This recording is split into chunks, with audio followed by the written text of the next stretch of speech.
towards these things, or how you find the time to do that with, I'm sure, some other demands of modernity around you that some of us struggle with and the like. Yeah. So. As far as our communities go, you have to understand the historical context of what has happened to us as a people in the last 200 years. We've gone through different eras of the American government coming in and trying to exterminate us. To be completely honest with you, we are still fighting it with environmental racism and things of that nature. So all 200 years of trying to strip away who we are. Our ceremonies had to go underground. Our ways of living, you had to violate, is what we call it. Getting deer and getting fish, and because we were illegally persecuted for doing that. So a lot of that knowledge has been forgotten. A lot of historical trauma. Joy and I were talking about this on the way down here, that historical trauma is a real thing. It is a proven fact that in our DNA, not just us as Indigenous people, but every single person here, we hold the stories of our grandparents, our great-grandparents within ourselves, and we hold those memories. And historical trauma has been proven to be legitimate. So we struggle with that a lot. We're revitalizing in our communities in present day. It's a lot easier to band together and bring this up now that since 1978, it's not illegal for us to practice our ceremonies anymore. A lot of you guys were alive before 1978. We were still thrown in jail and in prison for being who we are. And just like there's a lot of you born before 1978, there are a lot of people in our communities who were alive through that time. Like I said, I wasn't. I'm a 90s baby. But with that historical trauma, you also can look at the flip side. We have historical memory. We have it. If it's ingrained in our DNA that all of these bad things happened, it's ingrained that all of these good things are there. And with our ceremonies, our language, and parts of our being that were taken away, if it was given to us before, why couldn't it be given to us again? Somebody had to have told us how to live this way. And it wasn't you, it wasn't me. It was the money dude, the spirits, the creator, who taught us to live like this. And a lot of it was through trial and error. Just like I'm telling you guys, I make mistakes all the time. And if you listen, if you're humble, you go by our teachings of just humanity, not even being Ojibwe. It's just being human. You're respectful. You carry yourself with honor. You're humble. Love, peace, all of that, just human nature. If you live in that way and you give back, you'll be given gifts that you probably don't think are possible. Things will happen to you that a lot of people say are coincidence or dumb luck, whatever you want to call it, but that's not what it is. That's listening. And sometimes the lessons we need to learn are given to us in the hardest way, because that's the only way you're going to get the message. And I think that's part of what was taken and why we were treated like that is to show how much strength we have. And my generation now is a little split. I'd say out of my whole entire class of 33 people in high school, I'm probably one of the more traditional living people, but there are different aspects, like you said, with time. And I'm really fortunate to be able to be a stay-at-home mom. I can take care of my 3 kids, take them out in the woods with me. My oldest is 4. My middle is not even 2, and she's 2 months old, so I'm a little on hold right now. It's chaotic. But we're doing it. We're living the life. We're giving back. And part of that is due to historical knowledge. Part of it is due to observing and listening, watching people who have been doing this. A couple of elders in the Lakudere band, the Tribble brothers, Great Lakes Indian Fish and Wildlife, just did a documentary on them, if you want to check that out. They're wonderful, funny guys. We all have a sense of humor. That's what carried us through, by the way, all this genocide that we've gone through is our sense of humor. We can laugh at ourselves and laugh at you guys. So,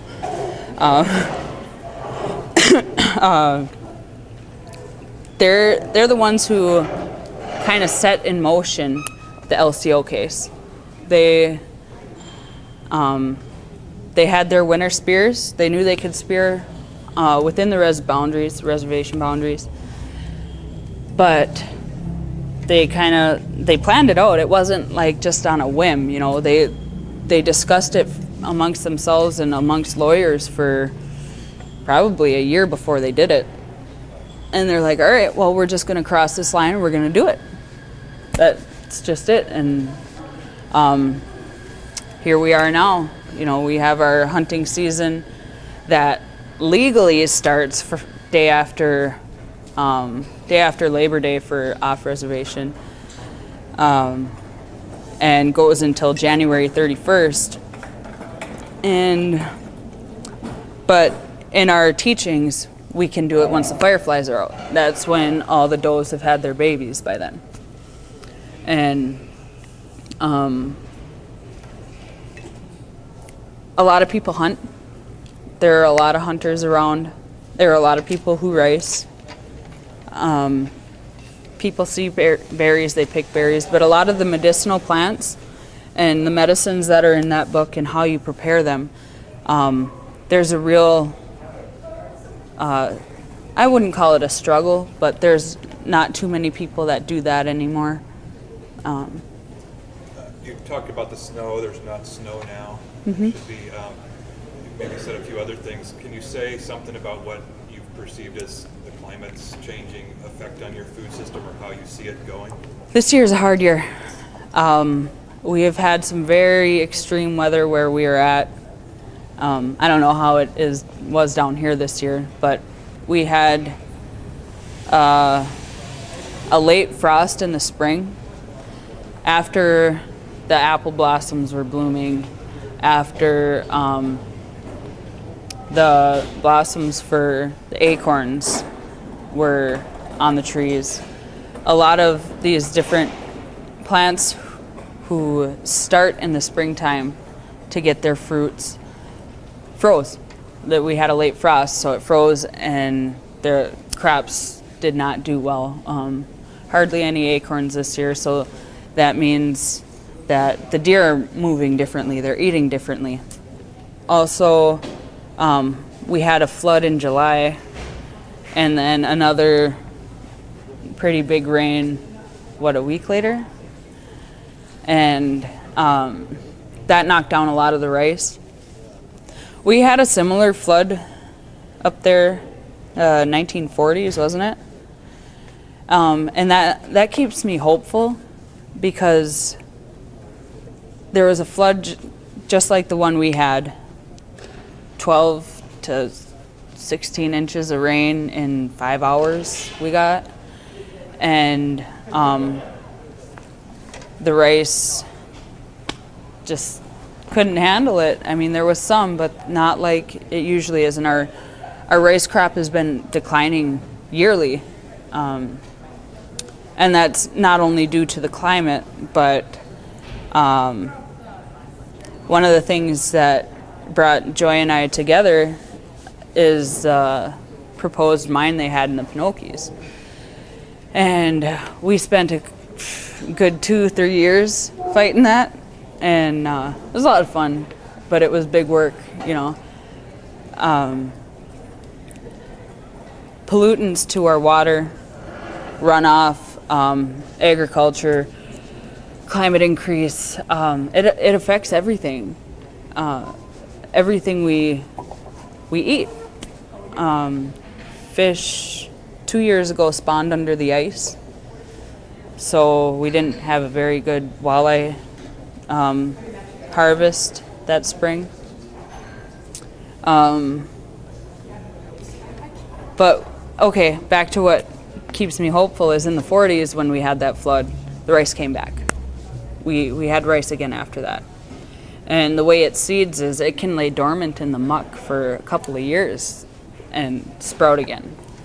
And that's part of the reason why we still use this old way of getting the rice in the canoe with the knocking sticks, is because when we're doing that, we're reseeding. So 2/3 of the rice goes in our boat, 1/3 of it goes back. Half of it, you know, depends on how good you are at knocking. I'd like to think I'm pretty good, but that's part of the reciprocity of harvesting, is giving back. So when we pick berries, first and foremost, like I said, anything we take from the earth, we offer our tobacco first. That's to give back for taking. And when we gather berries, the first 4 go back. You don't eat them just. You don't just bend over and pick one and eat it and while you're walking. You know, you have to take that time to give thanks. Being thankful for all the gifts that we're given from this earth. And with every bit of harvest we do, that's how we conduct ourselves. And at the end of the preparation, when it's time to eat it, best part about it, you know, we're supposed to take our plates and, oh, thank you for this. It doesn't have to be this big long saying grace, you know, every single time you eat, because you do it all day. But taking, you know, 2 seconds out of your time to say thank you it's important. So. Right at the very beginning, you gave a really important teaching. You talked about how, with the maple syrup, that part of the work was having people come together and goof around and tell jokes at each other and collaborate, right? Work together. Yep. And I'm wondering if you could talk a little more about how people figure out who gets the rice where and how the community works together to bring the rice in, because that must be just an enormous job.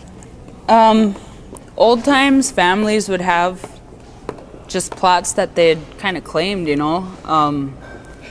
They used to take some kind of twine, whatever they used, and tie the rice. So they'd tie bunches of it and in this one section here.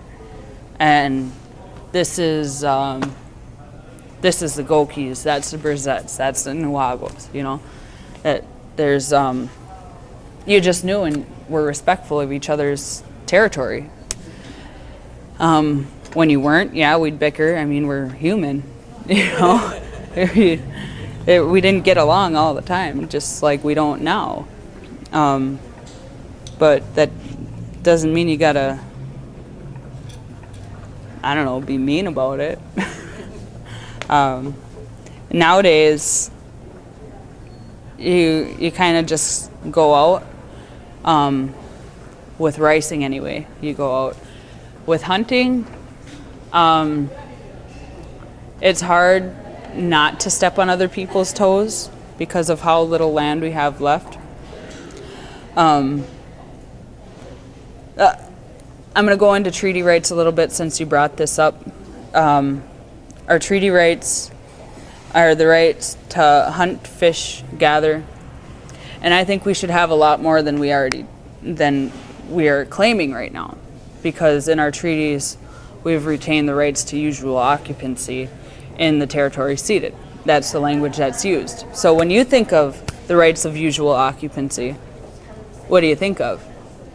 Being. Just being who you are, where you are.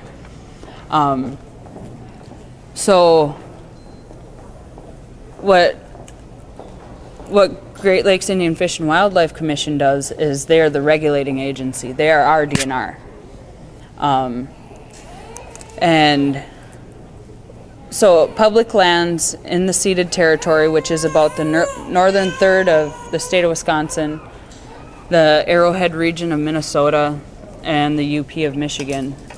Those were all ceded in 1836, 42, 36, 37, 42, and 1854. So that's when all our 54 is when we were put on our reservations, and after that, it started to where we were being prosecuted for hunting and fishing on public lands. And so, for example, if you had private land in ceded territory and you gave me permission to use it to hunt, I still would have to buy a state tag. I would have to abide by state laws, because our treaty rights are only valid to them on public lands. So managed forest status, forest crop, and national forest, county forest, any of those lands. So that's when our seasons and our methods are able to be utilized. And when we go to get our deer tags, so I can get 2 deer, and then I'd have to go and register them, and then I could get 2 more tags. And right now we don't have any limits on whether we get a buck or a doe. It's not. But here's what our permits look like. So on here, it has trapping, hunting small game, gathering wild rice, general gathering, miscellaneous forest products, camping, hunting deer, camping in the national forests, Fossil Islands. All of these things are regulated on this one permit. And because we have to live together as native and non-native people within ceded territory, we know that those life beings aren't just for us. We know you need to eat. You need to eat. And we're not going to be selfish about it, but we did reserve for our people's future. So the agreement we came to with the Voight Task Force in the state of Wisconsin is that we are allowed 50% of harvestable resources within ceded territory as tribal members. So that's what our total allowable catch for walleye is in the spring season. And that's how we get how many fish we can take from each lake. And I think it's 1/3 of the fish total can be safely harvested. 1/3, or I don't remember the exact numbers. Not my job. So we get permits to get that 50%. If we don't fill up we call it a TAC, total allowable catch. If we don't fill that up, then those go to the state harvesters, anglers, sports fishermen. But it's not very accurate on their part. We're really highly regulated in our practices. Every deer you get has to be registered, has to be tagged, just like you guys, but we need to physically bring it. Whereas I think the DNR just changed it to where you can call in or write an email or something. I don't know. I don't I don't do state. But we have to bring it in person to a registration station and then get our new tags. We also, when we're spearing in the springtime, we have wardens at our tribal game wardens at every lake that's being used. We have game wardens, and we have a creel team that counts, gets the sex of the fish, and measures them how long they are. So for each permit we're given for fish, we're allowed one any size, one that's between 20 and 24 inches, and the rest have to be under 20 inches long. You get too many over 20 inches, you get a fine. So, I mean, we're watched like a hawk when we're doing what we need to do. But we're watched by our own people, so it makes it a little better, if that makes sense. We aren't really getting rocks thrown at us anymore, or gunshot, or I remember my uncle telling a story. He was speaking Ojibwe on his boat. He got called. The cops called on him. Wardens come out. In the report, they said somebody was speaking Russian. They thought they were going to take over. But he was speaking Ojibwe. And they would throw, sometimes they'd throw beer cans at the guys when they're spearing, you know. And they'd miss. They'd get the net or whatever and pick up those beer cans and have it for themselves. Thanks, guys, you know. When really they were trying to be mean, but you just poke that fun right back at them, you know. There's only been one time that I've been out that I've encountered somebody being hateful, and that's a blessing that I've only had to experience it once, because there was hundreds of people at the landings. Like I said, in bars afterwards, you know, somebody's got to go to the bathroom, you stop into the bar because no gas stations are open at 1 o'clock in the morning when you're done off the lake. And you get people ganged up on and beat up severely, like hospitalized. There was a lot of violence towards us, but one of the things that got us through and that got us to win those court cases is that we didn't fight back. You know, we have the tools to fight back. We don't. We knew better. We knew we had more to lose than to gain by fighting in that way. And that's the same with our treaties, with our land cession. We didn't lose the wars. And, you know, we're still here, we're still fighting, we're still living, thriving. There's been relocation, termination. You know, you have the Trail of Tears for the Cherokee. For us, it was a Sandy Lake tragedy. We had over 300 people freeze and die of starvation trying to move us west of the Mississippi over to Sandy Lake, Minnesota. And that was 150 years ago. So my grandpa's grandpa was part of that age group. You know, it's not that far away. We made it, and we have our prophecies and our visions that we need to come together, all of us, and live in this good way. And it's obvious. Can you time out? Okay.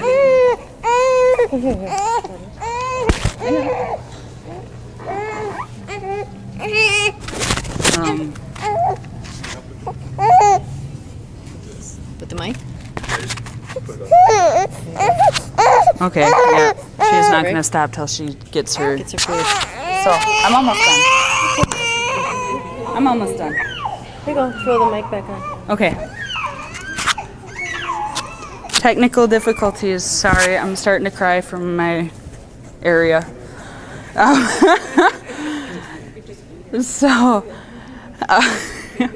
Nobody would care. oh, I got a microphone here though. You'd hear it. I'm not shy about it. I mean, these things are glorious right now. So,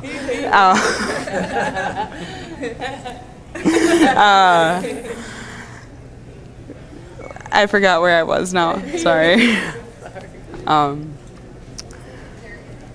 Oh, okay. We need to come together. If we live the way we're intended to live, like I was talking about earlier, with just being human and being respectful, accepting that we're different. We've had wars between us, tribal people, from the beginning of time too.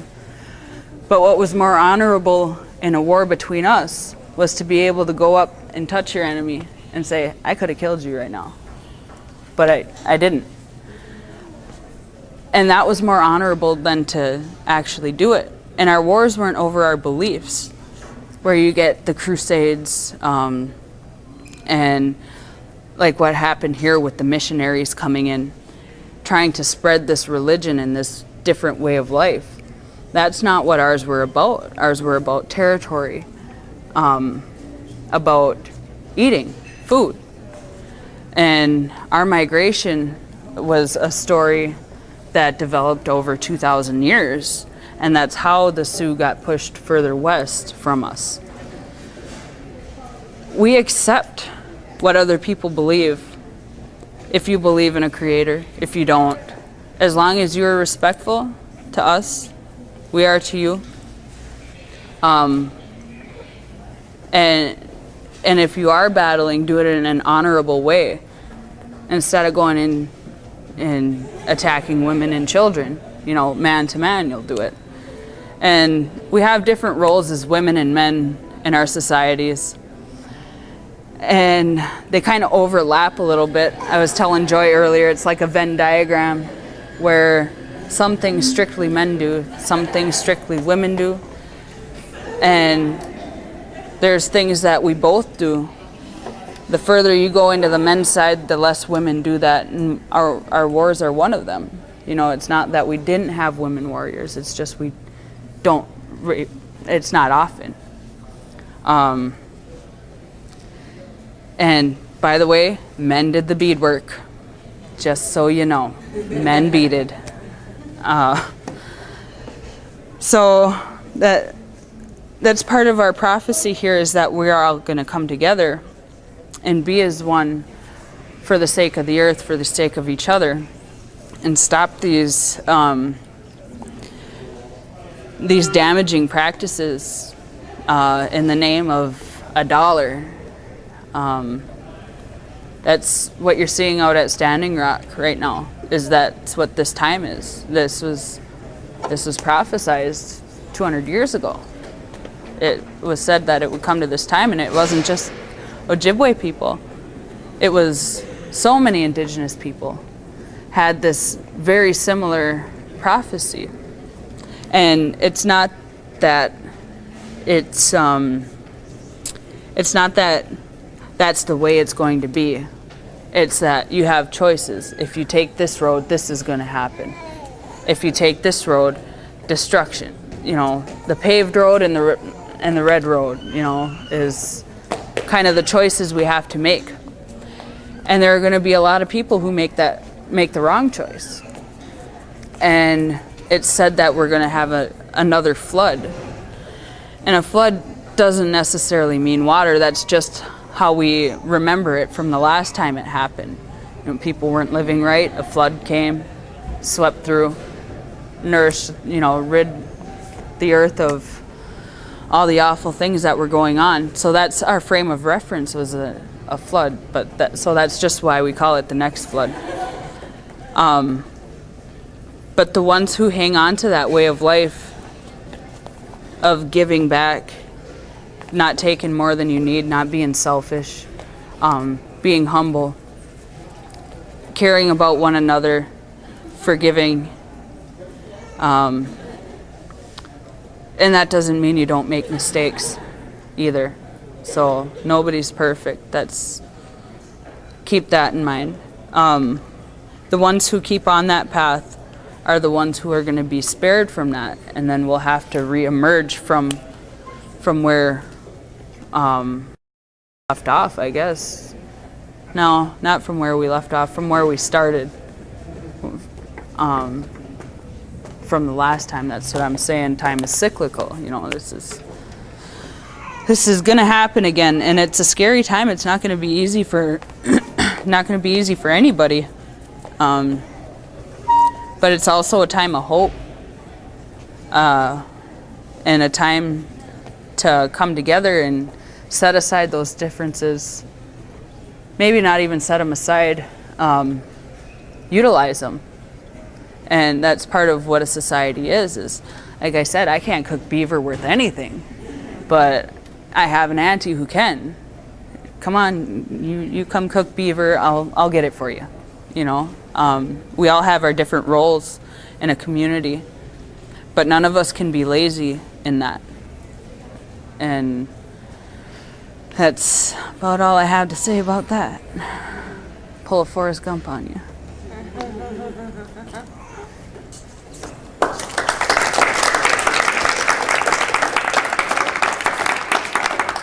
Thank you.